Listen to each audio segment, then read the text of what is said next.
One of the metrics that I've always found overrated when it comes to evaluating second passports is visa-free travel. Not only because in the last year we've seen the traditional visa-free travel regimes turned on their head, but because if a passport gives you access to 135 or 150 or 170 countries, chances are you're not going to want to go to most of those countries, and it's just window dressing at a certain point. So today I'm going to share with you 6 other things that I believe you should consider when looking at a second passport.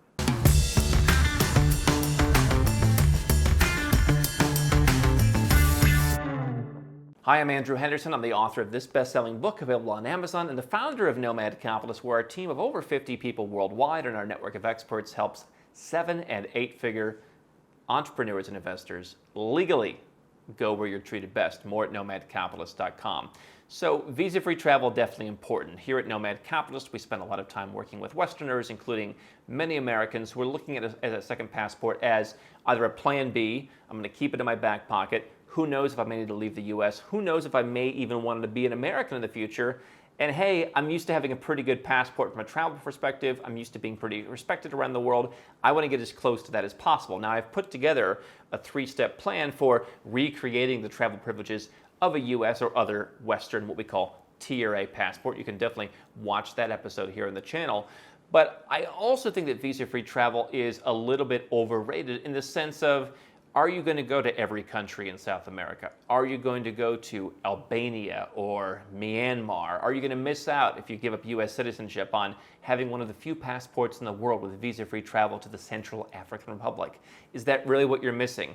What I think you should be more focused on, including if you're a Westerner who perhaps is concerned that you might have to, for a first time, apply for a visa, are these 6 factors. Number 1 is, if you get a second citizenship, is dual citizenship allowed? Now, a lot of the ways that we would help people get a second passport would be through a citizenship by investment program or something like that, where dual citizenship is pretty baked in.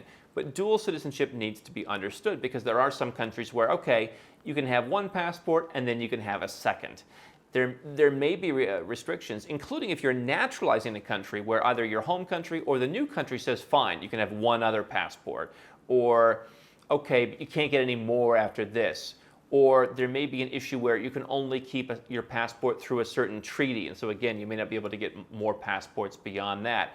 Or there may be a thing where they say you need to renounce, but then you don't. So there are countries where they say, hey, dual citizenship not allowed, but in practice it is widely allowed. But you want to understand what you're getting into. And so what you'll see in the more streamlined citizenship programs, again, look at the Caribbean citizenship by investment programs, you want to go out and get 20 passports, they're not going to stand in your way. But look at a country like Germany, for example. We've had more Germans than ever calling and saying, I'd like to have some options. And the challenging thing is, in Germany, you have to get permission to get a second passport, and you've got to plead your case, right? And so there are other countries where you just have to be careful with dual citizenship. Maybe you already have dual citizenship and you want a 3rd passport. I had a gentleman who was both European and Canadian and said, well, those seem kind of similar to me. Can I go get a 3rd passport? That's the kind of thing where you want to keep in mind, how is dual citizenship allowed? Now, one of the ways to get second citizenship is by what we call fast-track naturalization, where you're doing something really incredible, you're putting yourself on the radar, maybe you're buying a factory in some European country and turning it around, and you're going to get citizenship because a politician looks good based on what you did. And some of those countries may not allow dual citizenship, but generally speaking, that kind of method, you are allowed an exception to where you can keep your citizenship. So even if a country doesn't have dual, there may be opportunities for you getting the passport to have dual. It also may cut the other way, where if you're becoming naturalized, you may have fewer rights than someone who is born there, who may have more flexibility to have dual citizenship. So you want to consider that. Again, the streamlined kind of commoditized programs are pretty straightforward in terms of offering dual. And we've actually seen countries that have citizenship by investment programs that before they launched that program, they had to go and change their rules on dual citizenship and basically rewrite the law, knowing that nobody wants to give up their existing citizenship to become a citizen of Vanuatu instead. So that's the first thing I would look at. The second thing I would look at is, what is the tax situation in that country? Does the country have citizenship-based taxation? Does it have some kind of rules or regulations on non-resident citizens, or is it perhaps planning to have one of those things? So effectively, the United States is the only country that taxes its citizens at full rates no matter where they live. There are exceptions, there are exclusions, there are ways that you can greatly mitigate those taxes in many cases by going overseas. But I've surmised, and I've heard more people surmising this, by the way, in the legal field, and just expats who are reading the local news, that more countries may roll out, whether something as aggressive as what the U.S. does or some kind of weaker backdoor version, some kind of taxation of citizens or some kind of regulation, or, hey, we're not going to tax you on your income, but there's a wealth tax coming, so everyone's got to pay that kind of thing. And there's all kinds of different ways they can go about it. We're going to have a wealth tax that applies to all your assets at home, so if you didn't sell off your properties, you're going to pay on that, and you can keep your money on the stuff that you own where you live. So there's a lot of different ways you can go with that, and this is where it comes back to what I've said from day one of Nomad Capitalist. What is the culture of the country? Now, I'm not opposed to getting EU citizenships, even though I think there's some risk in some of the EU countries to a negative tax situation.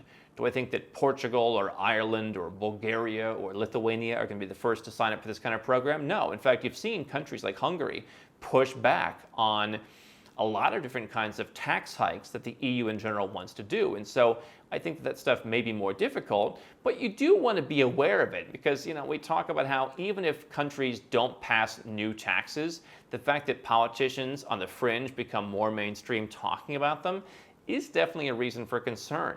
I look at a country like Malaysia, where you cannot generally become a dual citizen. You could not generally obtain that citizenship very easily. But when the pandemic was in the midst of things and lots of countries were talking about wealth tax, Malaysia said, we're not bringing back a wealth tax. That's the kind of country that you want. And so while I wouldn't tell you if you qualify for citizenship by descent or you want to get a golden visa, I wouldn't necessarily say don't do that. I would want to be aware of what the tax situation is. I think especially the English-speaking countries are going to be very difficult. Canada's, Australia's, New Zealand, you've seen them being more aggressive during this last year and change. And so I would definitely want to understand, what am I getting myself into? And by the way, in countries like those, is there a minimum time commitment that I'm spending in the country to work towards citizenship? Since countries like New Zealand don't have citizenship by investment per se, what am I getting myself into in terms of requirements? What's my tax resident status? How does that work for me in the grand scheme of things? These are all the things that you want to consider. Number 3 would be my ability to live in other countries. So while talking about the EU, of course, having an EU citizenship allows you the ability to go and live in other EU countries. And so that could theoretically be a good thing where if you're an EU citizen and there was some kind of tax where, hey, if you live in Dubai, you got to pay something, then I think there potentially could be mechanisms where if you wanted to stay within the EU, hey, I'll go to Ireland and I'll use the non-dom procedure, or I'll go to Switzerland in the EEA and I'll use the lump sum procedure. And so kind of keeping the family may be an option. Again, these are all just ideas. You are not a citizen of those other countries, but you have a little bit more rights being part of the OECS as well as being part of the larger CARICOM. What you also want to look at on the negative side is, let's say you become South Korean. I've known people who've married a Korean, they've obtained South Korean nationality. South Korea has a permanent residence investment program. You could theoretically become a Korean citizen. There are certain countries that the Korean government does not allow you to live in. Now, do you probably want to go to any of those places? I'm guessing you wouldn't, but there are some restrictions. The U.S. does the same thing. Again, are you itching to go to Cuba or to North Korea? Perhaps not. But there are certain places where you may be unwelcome. There may be a reputational issue where it may be more difficult to move to certain countries. And so there are a lot of hard and soft factors, reputationally and otherwise, that dictate where can you live, where can you travel. The reputation of the passport is important. Now, I think this is often overrated. Again, if you're South Korean citizen, are you really looking to move into Algeria? I think is one of the countries on the list. Probably not. But some of these soft factors could apply to if you're applying for residence in a certain country. They might kind of screw around with your application because they kind of want to deny you. They're not going to come out and say it. So that's an issue. Most of the countries where we would talk about getting a second passport in probably aren't going to fall into that criteria. But maybe you're living in a certain country and you're eligible for naturalization. That's definitely something that you want to consider. What is my ability to live in other countries? What's the reputation of my passport? And that's something that you want to consider. Number 4 is military service. Again, if you become a citizen of St. Lucia or Vanuatu or a lot of the European countries, this is not an issue. If you are Jewish and you become an Israeli citizen, then this may be an issue for you or someone in your family. Turkey has the same thing, although it's generally accepted. that you can opt out of military service with relative ease if you obtain their citizenship by investment. Armenia has this requirement between 18 and I believe 27 years old. So if you decide to move to Armenia, or if you claim Armenian citizenship by descent, that could potentially be an issue for you or someone in your family. So certainly military service requirements by and large have gone down over the years. There are a couple of countries that have popped back up in.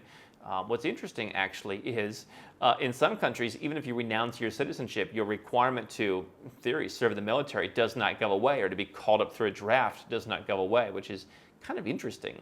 But military service is definitely an issue. Now, on the other hand, there are people who join the military. Look at the French Foreign Legion, for example. You can eventually become a French citizen. Other countries have similar programs. But if you're getting a second citizenship, I think to me, one of the goals is looking at countries where they don't have a military, or they've got a very small military, and they're not looking to draft people in. But you definitely want, again, if you're living in a place, if you're working towards naturalization, if you have a claim towards citizenship by descent, those are the kind of passports that might have a military requirement. Singaporean citizenship is practically impossible to come by these days, so that one's off the list. But do consider military service. The fifth consideration is the banking reputation. So crypto exchanges do take a look at what passport you have sometimes, and we've helped people get passports because I'm American, or I'm this, or I'm that, and I'm not welcome in certain crypto investments. Banks are the same way. Now again, is this somewhat overblown? I do think so, but you have a number of offshore banks that will restrict which country's citizens can bank. So some of the offshore banks in the Caribbean simply don't want anyone from Eastern Europe. They also, in some cases, don't want anyone from the Caribbean, and so that would apply to citizenship by investment candidates as well. Now, can you live without those banks? I think you probably can. But I can tell you that if you were looking to create a total global network of banks and investments, you might want a couple different passports to facilitate that, because every place you go has a different understanding of what different passports mean. You take a passport from a Latin American country to somewhere else in Latin America, they're going to more readily understand that. Same with Eastern Europe, same with Asia.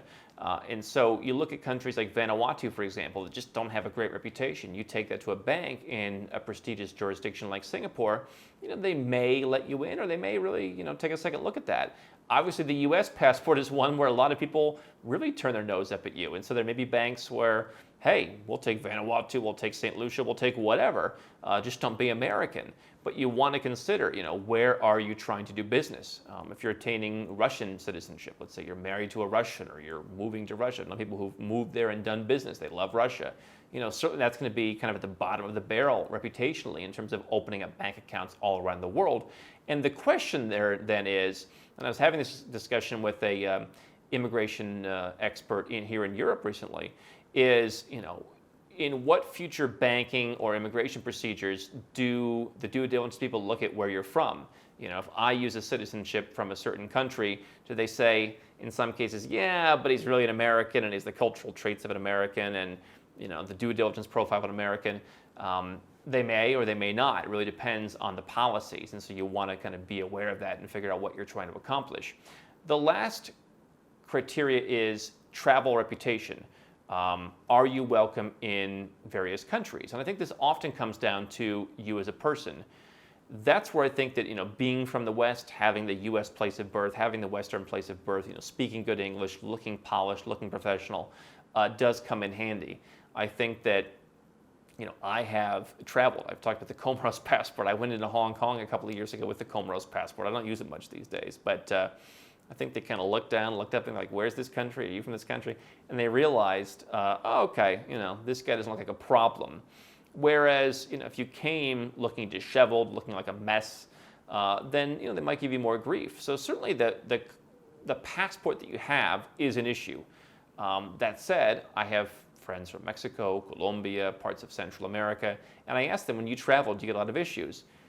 Maybe they get a question once in a while, but generally they don't have a lot of issues, even being from those countries. And again, I think the fact that is, they have businesses, or they are from a certain amount of wealth, and so the image is important. So therefore, I think the image in some case trumps the passport itself.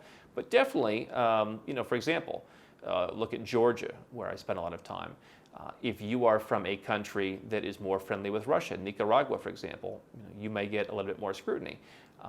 And so these are the kind of factors that go into choosing a passport. Now, again, I think if you look at citizenship by investment, I think if you look at a lot of the streamlined options, I think if you look at a lot of the European options, some of the European options may not entirely fit the tax bill, or may not give you the kind of plan B that you want away from the West and all of its madness. But a lot of these more streamlined options are going to check these boxes pretty well. What happens, and I think where these criteria are especially important, again, is some of the cheaper options. Do I get a citizenship through my family? Am I living somewhere? I'm just going to claim the citizenship. Am I married to someone? Those are the kind of passports, the more, quote unquote, normal passports, not the ones that are available through investment programs or things like that, but the ones that just people obtain through normal naturalization that you want to ask these questions about. So those are 6 issues. If there's one that you think I'm missing, leave a comment below. I want to hear from you. So people ask, Andrew, how do I get the most out of Nomad Capitalist? How do I begin my Nomad Capitalist journey? The first thing people do is they start right where you're at. They watch YouTube, they listen to podcasts, they read articles at nomadcapitalist.com. We've spent years creating thousands of pieces of free content so that you can get the vibe from someone who's actually done this, from someone who's actually been in your shoes. What they'll do next, they'll get a copy of the book. You can find it on Amazon. It costs a few bucks, and while it's not going to give you all the secrets, it's going to, again, give you more of the vibe. You're going to learn a lot of the things that I've learned. You're going to learn some strategies you can employ, and you're going to get a lot further in your journey. From there, if you are the 7 or 8-figure entrepreneur investor, you can go to nomadcapitalist.com. You can click Become a Client.